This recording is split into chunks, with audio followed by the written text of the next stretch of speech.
हाय दोस्तों, मैं अनिल आप सभी को विज्ञान भौतिकी से अध्याय 2 मानव नेत्र और रंग बिरंगा संसार है ना। मानव नेत्र और रंग बिरंगा संसार से VVI objective question and answer कराऊंगा। आप सभी वीडियो में शुरू से अंत तक बने रहें। एक एक क्वेश्चंस एक्सप्लेनेशंस के साथ बताऊंगा, अर्थात व्याख्या के साथ बताऊंगा। आइए देखते हैं। पहला प्रश्न है, एक प्रिज्म कितने सतहों से घिरा होता है? ये 2023 के सेट एफ से पूछा गया है। अब मैं सेट और वो सन नहीं बताऊंगा।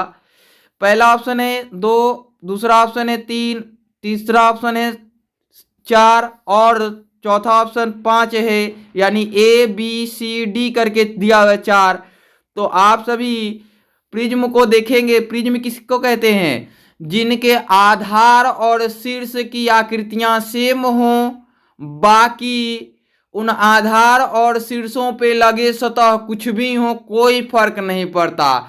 तो भौतिकी में प्रिज्म माना गया है सबसे कम भुजा वाली बंद आकृति के आधार को, अर्थात कि त्रिभुज जो होती है, जो 3 भुजाओं से घिरी हुई बंद आकृति होती हैं और उससे कम भुजा की बंद आकृति नहीं हो सकती।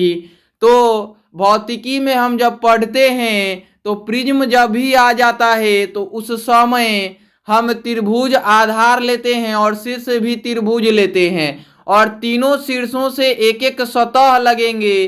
तो 3 शीर्ष से तीनों सतह लगेंगे तो आयताकार लगेंगे। 3 आयत हो गए, 2 त्रिभुज हो गए तो 5 सतह हो गए। चतुर्भुज होंगे तो 4 सतह होंगे और 2 शीर्ष और एक शीर्ष और एक आधार 2 हो जाएंगे तो 6 हो जाएंगे। पंचभुज ले लेंगे तो पंचभुज का 2 होगा और पांचों वो शीर्षों से एक एक सतह लगेगा आयताकार। तो इस प्रकार से उसमें 5 2 7 हो जाएंगे। तो आप समझ पाए होंगे कि हमने इसमें सबसे कम भुजा अर्थात कि त्रिभुज लिया। बंद आकृति जो है त्रिभुज है, तो इसलिए इसके राइट आंसर्स क्या हो जाएंगे? डी हो जाएंगे। 5 सतह हो जाएंगे, 2 त्रिभुज और 3 आयत, 5 सतह से ये घिरे होंगे। संख्या 2 है, दृश्य प्रकाश में किस वर्ण का तरंग दैर्ध्य अधिकतम होता है? ऑप्शन ए है पीला, ऑप्शन बी है बैंगनी, ऑप्शन सी है लाल, ऑप्शन डी है हरा। तरंग दैर्ध्य उसका अधिक होगा जिस प्रकाश का रंग वर्ण अधिक प्रभावी होगा। तो हम पढ़ते हैं तो वैनी आह पिनाला, ये घटते हुए क्रम से बढ़ते हुए क्रम की ओर बढ़ते हैं, है ना। पहले ये सबसे छोटा होता है वैनी यानी बैंगनी का सबसे कम, वैनी आह पिनाला या बैजानी आह पिनाला, है ना। ये पढ़ते हैं तो वैनी मतलब बैंगनी और बैजानी तो जा से जामुनी और नी से नीला, अ से आसमानी जो बोलते हैं आसमानी, है ना। ह से हरा, पी से पीला और ना से नारंगी, ला से लाल, बैजानी आह पिनाला। इस प्रकार से तरंग दैर्ध्य अधिक किसके होंगे? लाल के। सबसे अंत में जो आए होंगे लाल आएंगे, है ना। अगला 3 नंबर प्रश्न है, सामान्य नेत्र की दूर बिंदु है। दूर बिंदु पूछा हुआ है। Option A 25 metre, option B 25 centimetre, option C 25 millimetre, option D अनंत। मैं बताऊं, दूर बिंदु अनंत होते हैं और निकट बिंदु 25 सेंटीमीटर होते हैं। तो निकट बिंदु पूछता तो बी होता, यहाँ पे दूर बिंदु पूछा हुआ है इसलिए इसका आंसर डी होगा। अनंत पर मतलब दूर बिंदु स्थित होते हैं। प्रश्न संख्या 4 है, जो नेत्र निकट की वस्तु को साफ नहीं देख सकता उस नेत्र में होता है। ऑप्शन ए दूरदृष्टि दोष, ऑप्शन बी निकट दृष्टि दोष, ऑप्शन सी जरा दूर दृष्टि दोष, ऑप्शन डी वर्धनता। वर्णधता जो होती है अंधापन होती है। जरा दृष्टि दोष दोनों दोष होंगे तो जरा दृष्टि दोष होंगे।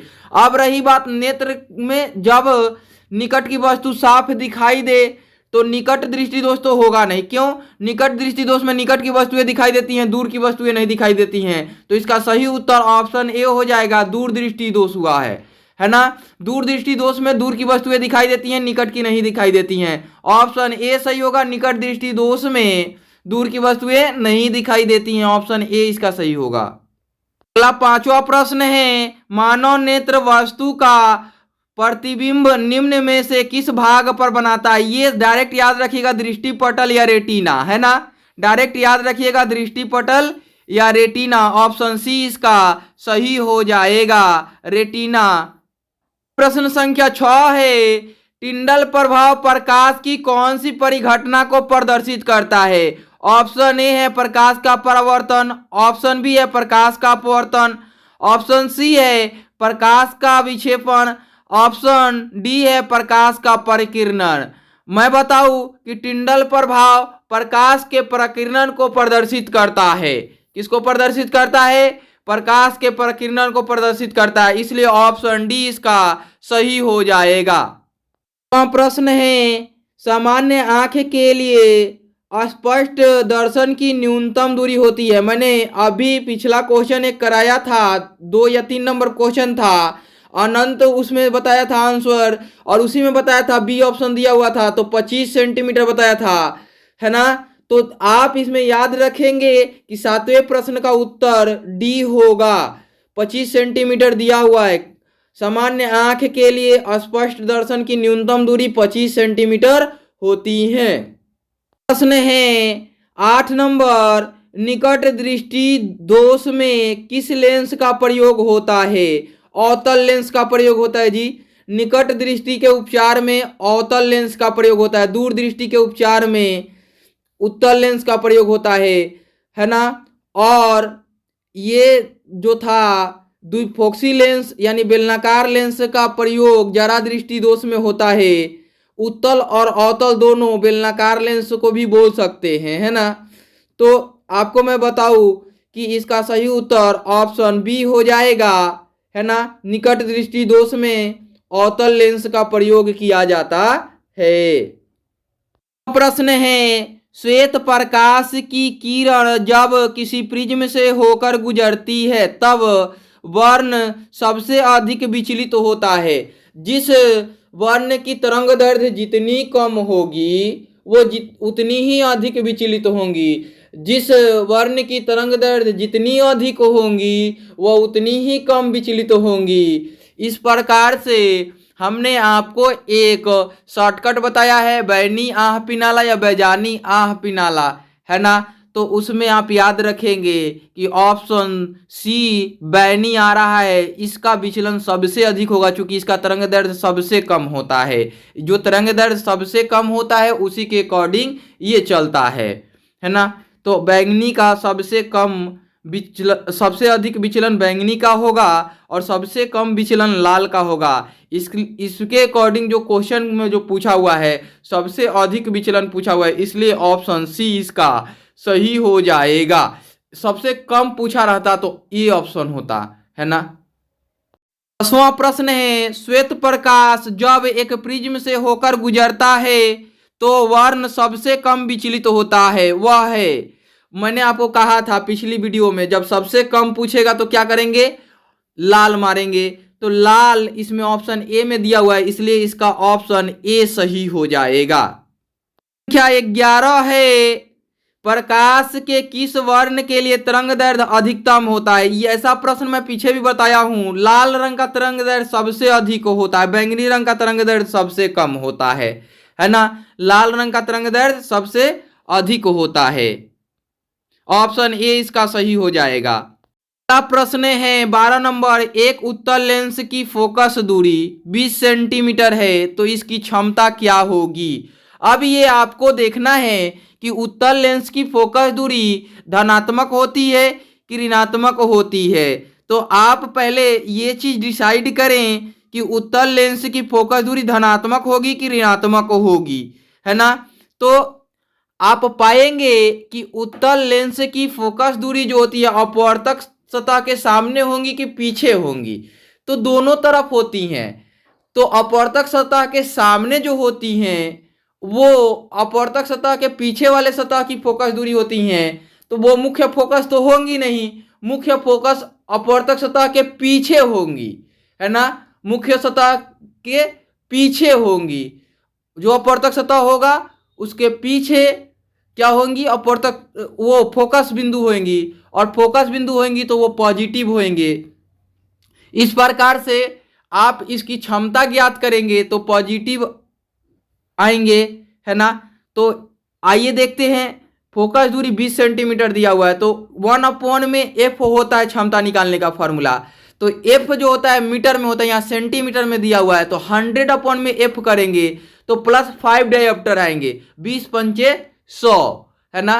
100/20 करेंगे तो क्या आएंगे, अगर मीटर में दिया रहा था तो देखते, लेकिन मीटर में तो दिया नहीं है ना। तो यहाँ सेंटीमीटर में दिया हुआ है, तो सेंटीमीटर में देने के कारण ऊपर में मीटर के बदले क्या करेंगे, सेंटीमीटर लिखेंगे, तो सेंटीमीटर 100 लिखते हैं और नीचे 20 सेंटीमीटर, सेंटीमीटर से सेंटीमीटर कैंसिल, 20 पंचे 100, अर्थात कि 5 डायोप्टर +5 डायोप्टर होंगे। यहाँ -5 डायोप्टर दिया हुआ है, +5 डायोप्टर दिया हुआ है, नहीं दिया हुआ है, इसलिए ऑप्शन डी इसके सही हो जाएंगे। प्रश्न संख्या 13 है, पुतली के साइज को नियंत्रित करता है। इसका उत्तर बी होगा, परितारिका। पक्षमाभी पेशी जो होता है, सिलियरी मांसपेशी जो होता है, वो आंख की स्पंजन क्षमता को नियंत्रित करता है, और पुतली के साइज को परितारिका नियंत्रित करता है। नेत्र लेंस में प्रकाश प्रवेश करता है और उसमें प्रकाश प्रवेश करने के कारण अपवर्तित होकर रेटिना पर जाता है, दृष्टि पटल पे जाता है। तो इसका सही उत्तर क्या होगा, परितारिका होगा, ऑप्शन बी होगा। रेटिना पे प्रतिबिंब बनाएगा नेत्र लेंस में प्रवेश करके। पुतली के साइज को कौन नियंत्रित करता है, तो परितारिका करता है। ऐसा याद रखेंगे कि परितारिका क्या करता है, पुतली के साइज को नियंत्रित करता है। पक्षमाभी पेशी क्या करता है, सिलियरी मांसपेशी क्या करता है, आंख की स्पंजन क्षमता को घटाता या बढ़ाता है। मतलब दूर या निकट स्थित वस्तुओं को देखने के लिए आंख की सामर्थ्य नियंत्रित करता है ना। तो इस प्रकार से आप समझ पाए होंगे कि प्रतिबिंब कहाँ बनता है, रेटिना पर अर्थात दृष्टि पटल पर। पुतली को कौन नियंत्रित करता है, तो परितारिका नियंत्रित करता है। नेत्र लेंस से क्या होता है, तो नेत्र लेंस में प्रकाश प्रवेश करता है और अपवर्तित होता है। नेत्र लेंस कैसा होता है, उत्तलाकार होता है, मतलब उत्तल आकार का होता है ना। संख्या 14 है, किस दृष्टि दोष को अवतल और उत्तल दोनों लेंस से बने द्विफोक्सी लेंस द्वारा संशोधित किया जा सकता है। मैंने आपको इसका आंसर बताया था कि जब जरा दूर दृष्टि दोष होंगे तो क्या होंगे, द्विफोक्सी मतलब होंगे क्या, लेंस या बेलनाकार लेंस होंगे। ये जरा दूर दृष्टि दोष किसमें है, सी में है, इसलिए इसका सही उत्तर ऑप्शन सी हो जाएगा। दीर्घ दृष्टि दोष के लिए उत्तल लेंस का प्रयोग करते हैं और निकट दृष्टि दोष के लिए अवतल लेंस का प्रयोग करते हैं। ये बार बार मैं बता रहा हूं इसलिए कि याद हो जाए आप लोगों को, है ना। तो निकट दृष्टि दोष के लिए किसका, अवतल लेंस का, और दूर दृष्टि दोष के लिए, दीर्घ दृष्टि दोष के लिए किसका, उत्तल लेंस का। जरा दूर के लिए दोनों प्रकार के बने लेंस द्वारा जरा दूर दृष्टि दोष का निवारण होता है। संख्या 15 है, नेत्र में प्रवेश करने वाली प्रकाश किरणों का अधिकांश अपवर्तन होता है। नेत्रोद अंतर पृष्ठ पर, अभिनेत्र के अंतरा पृष्ठ पर, कॉर्निया के बाहरी पृष्ठ पर, इनमें से कोई नहीं। तो मैं आपको इसका उत्तर बताऊं कि ऑप्शन सी, कॉर्निया के बाहरी पृष्ठ पर नेत्र में प्रवेश करने वाली प्रकाश किरणों का अधिकांश अपवर्तन होता है ना। इसलिए इसका ऑप्शन क्या हो जाएगा, सी हो जाएगा।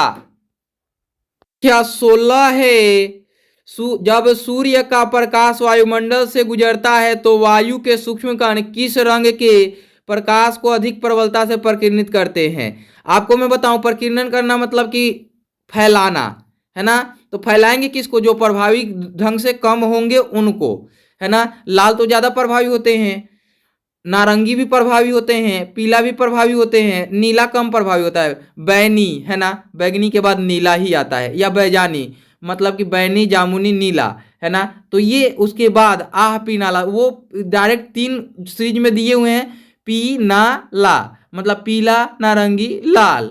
इस प्रकार से ऑप्शन बी इसके सही हो जाएंगे, नीला।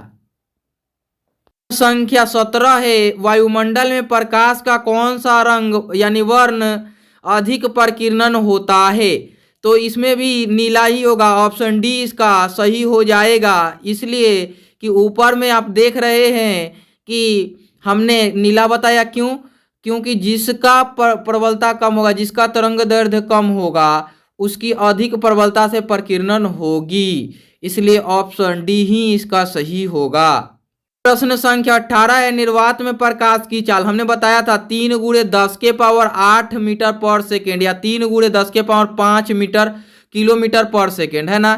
जब किलोमीटर में लिखेंगे तो पावर 3 कम हो जाएंगे, और तो 3 कम होंगे तो 5 होंगे पावर 10 का, और यदि मीटर में लिखेंगे तो 5 से 3 बढ़ जाएंगे, यानी कि 8 हो जाएंगे। इसलिए ऑप्शन इसका सी सही हो जाएगा। निर्वात में प्रकाश की चाल या वायु में प्रकाश की चाल 3 × 10⁸ मीटर प्रति सेकेंड होते हैं। संख्या 19 है, प्रकाश की किस घटना के कारण सूर्य हमें वास्तविक सूर्योदय से लगभग 2 मिनट पूर्व दिखाई देते हैं? तो ये वायुमंडलीय अपवर्तन हो जाएगा, है ना। क्या होगा? वायुमंडलीय अपवर्तन होगा। ऑप्शन बी इसका सही हो जाएगा। वायुमंडल में प्रकाश का अपवर्तन होता है ना। जो क्षितिज से क्या होंगे, उठा हुआ दिखाई देंगे, तो पहले हमारे आंख के नजदीक होंगे, है ना, इसलिए 2 मिनट पूर्व दिखाई दे देता है। अगला 20 नंबर प्रश्न है, निम्न में से किस माध्यम में प्रकाश की चाल अधिकतम होती है? हवा या निर्वात में प्रकाश की चाल सर्वाधिक होती है, फिर जल में प्रकाश की चाल होती हैं, फिर शीशा में प्रकाश की चाल होती हैं, तब हीरा में प्रकाश की चाल होंगी, है ना। तो इस प्रकार से इसका उत्तर ए हो जाएगा। ये क्रम वाइज दिया ही हुआ है ना। तो इसलिए ऑप्शन ए सही कीजिए। 21 है, निम्नलिखित में कौन नेत्र का रंगीन भाग होता है? Option A cornea, option B retina, option C परितारिका, ऑप्शन डी पुतली। इसका सही उत्तर ऑप्शन सी परितारिका होगा। संख्या 22 है, तरंग दैर्ध्य को समानतः व्यक्त किया जाता है कैंडेला के रूप में, ऑप्शन बी है जूल के रूप में, ऑप्शन सी एम्पियर के रूप में, ऑप्शन डी एंगस्ट्रॉम के रूप में। मैं आपको बताऊं, कैंडेला के रूप में ज्योति तीव्रता को व्यक्त किया जाता है, जूल के रूप में ऊर्जा का एसआई मात्रक या कार्य का एसआई मात्रक क्या होता है, जूल होता है। तो इस प्रकार से ये दोनों नहीं होंगे। एम्पियर विद्युत धारा का एसआई मात्रक होता है। तरंग दैर्ध्य को लेंथ मतलब दूरी में मापते हैं, और दूरी किस में मापते हैं, मीटर में मापते हैं।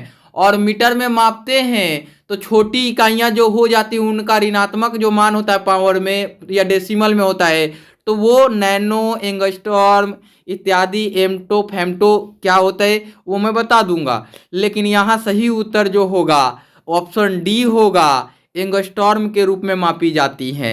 मैं एक एक वीडियो बनाऊंगा इन सब के ऊपर कि इनका लेंथ मापा जाता है, तरंग दैर्ध्य को प्रायः इसमें मापा जाता है, इसके सापेक्ष कौन कौन सी इकाई होंगे, ऐसा वीडियो मैं बना दूंगा। संख्या 23 है, प्रकाश की चाल विभिन्न माध्यमों में ऑप्शन ए समान होती हैं, ऑप्शन बी भिन्न भिन्न होती हैं, ऑप्शन सी है ए और बी दोनों, ऑप्शन डी इनमें से कोई नहीं। मैं आपको बताऊं कि इसका सही उत्तर अलग अलग माध्यमों में अलग अलग होती हैं, अर्थात ऑप्शन बी सही हो जाएगा।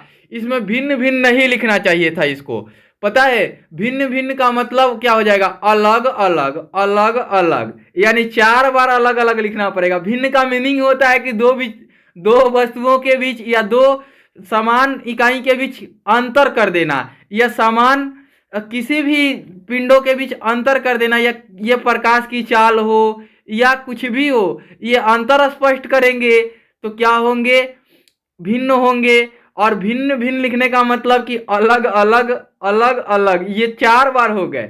ऑप्शन बी सही है, ऐसे इसको ऑप्शन बी ही सही लगाइए।